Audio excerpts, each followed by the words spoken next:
Yo, what's up everyone? Quirk here, and Zenless Zone Zero 2.1 is super stacked in terms of character banners. Why? We got the second limited support character in the game. Or maybe the Disorder Powerhouse. Well, in terms of Powerhouse, we cannot forget about Miyabi, a meta-defining character and an Ice Anomaly character with the damage output of a standard DPS. So in this video, we'll break down all three characters in terms of kit, synergy, team roles, and overall value. So by the end of the video, you'll know which agent fits your playstyle, which is the best for long-term accounts, and which one might be worth skipping for your account. So let's go and jump in. Now let's go and talk about Zenless Zone Zero's meta currently. So currently, Zenless Zone Zero revolves about on anomaly and disorder mechanics. Funny enough, all of these three characters is actually based on these mechanics. Yanagi and Yuzuha synergizing around anomaly effects. Meanwhile, Miyabi introduces a whole new mechanic called Frostburn. It was tied on the Frost attribute, and she brings a unique crit scaling style that plays more like a traditional DPS with anomaly twist on it. Now let's go and talk about Yanagi, the Disorder Burst Queen. Yanagi is an electric anomaly DPS who excels in proccing disorder effects through the mechanic called Polarity Disorder. When she uses her X special attack or ultimate on an enemy affected by anomaly like burn, shock, corruption, she will not remove the anomaly like most characters. Instead, she triggers an extra explosion of damage on top of it. So this makes Yanagi incredibly effective when paired with characters like Burnice who apply a long-lasting burn, and she jumps in, deals electric damage, proc polarity disorder, and the enemy gets hit by 2 layers of anomaly. So basically, her kit also features a complex stance switching mechanic, and you alternate between Jogen and Kagen stances. And take note, each granting different buffs like pen ratio or electric damage. Through skills, follow-ups, quick assists, she can immediately jump into her strongest basic attack sequences, meaning her DPS uptime is incredible if you know how to manage her kit. Now let's go and talk about Miyabi, the Frostburn DPS. Miyabi is a unique character and a new kind of anomaly DPS as you will. Her attribute, Frost, functions similarly to Ice, but her mechanic revolves around a new status called Frostburn. Here's how it works. When she deals frost damage, she applies Ice Fire to the enemy. When she applies Frostbite, Ice Fire is consumed and triggered Frostburn, dealing a massive single instance of a frost damage and putting the enemy in a debuff state for 20 seconds. During this Frostburn state, all teammates gain 20% increased anomaly buildup. The catch? Miyabi skills with crit rate and attack, not anomaly proficiency. That means you build her as a traditional DPS, but her damage comes from triggering anomaly effects, particularly Frostburn. Her Shimotsuki stance acts by holding basic attack and consuming Fallen Frost stacks, delivering some of the highest single frost damage in the game. I mean, technically she's the only frost damage dealer in the game, but yeah, she enters battle with 3 Fallen Frost and earn more through an X skill, ultimate, and team triggered disorder. Next up, Yuzuha, the Universal Anomaly Support. Yuzuha might be the most valuable agent in the current patch for one reason. She buffs every anomaly team.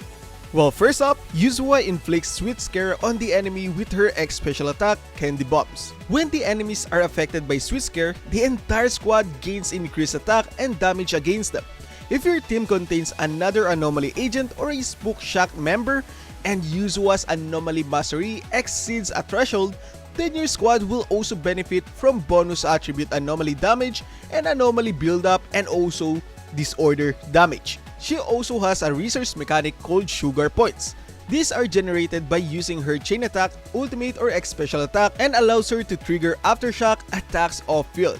She starts combat with 3 and you can store up to 6. And also, her perfect assist and basic attack send out Sugar Burst Sparkles, which contribute to anomaly buildup. When enemies affected by Sweet Scare are attacked by another squad member, Yuzuha's Sparkles adopt the attribute of that teammate, which only means fast-tracking attribute anomaly buildup, and it adds an adaptive layer to her support role. And also, she has this amazing defensive stat with her basic attack hold that can block incoming damage with her umbrella, this further boosting her survivability in the field. Well, she also provides 15% damage buff and a flat attack bonus up to 1200 when enemies are under Candy Fright or Sweet Scare. giving significantly stat boost passively. The best part, she frees up AstraYao. Previously, AstraYao was forced into anomaly teams as their only support, and now Yuzuha can take that role, letting Astra move to a more offensive team or the second team.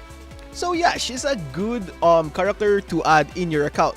Okay, now let's go to the pool priority, everybody. First up, Yanagi. If you like a character with skillful play and you want to be rewarded with big burst windows, well, Yanagi is actually for you. She's excellent for players building around this order. If you get anomaly characters like Burnice, Miyabi, and other characters, she's one of a heck character to pull on. But if you don't have anomaly characters and also you don't have Miyabi, Burnice, or other anomaly agents, I will say that she's a low to medium priority. Now let's go and talk about Miyabi. So first of all, if you're a newbie, I will say that she's a must-have. I mean, not must-have, but she's actually a good DPS in the game. So if you're starting right now in this patch, or maybe you lack some kind of DPS, or maybe you're not happy with your current DPS, she's a good pickup. And take note, Miyabi isn't just strong. She's a meta-defining character in the game. She's also a top-tier ice DPS even though she's a frost DPS, right? So if you're looking for a DPS that is super simple to actually use, well, Miyabi is actually for you. So bottom line of this video, if you lack a strong ice unit or maybe you lack some kind of strong DPS currently or you want to be carried on the game, Miyabi is for you. Now let's go and talk about Yuzuha. So basically, she's a buffer on anomaly teams. So she buffs every anomaly DPS in the game. So for short, her long-term value with anomaly or disorder characters is very high. She also works at low investment. She also has this universal synergy. Her buffs adapt to your active unit's element. So whether you're using anomaly on physical anomaly, ice, fire, she scales with all of them. As I said earlier, she's a buffer. So she got a team-wide buffs with Tanuki Wish active, your whole squad gets attack boost and bonus damage. So if you already got solid DPS roster or you're building around anomaly comps, Yuzuha is a must pull for your account. Take note, pull Yuzuha if you actually has tons of limited anomaly characters like Jane Doe, Vivian, or maybe even Miyabi. But otherwise, if you don't have those characters or maybe you don't have Piper build up, I will suggest that her pool value will decrease significantly. But anyways, if you're planning to invest on Zenless Zone Zero long term or you're planning to play Zenless Zone Zero and you're planning to build up anomaly agents, well, basically she's a must-have. But anyways, that's it for now. Thank you very much for watching and see you guys on the next one. Peace out.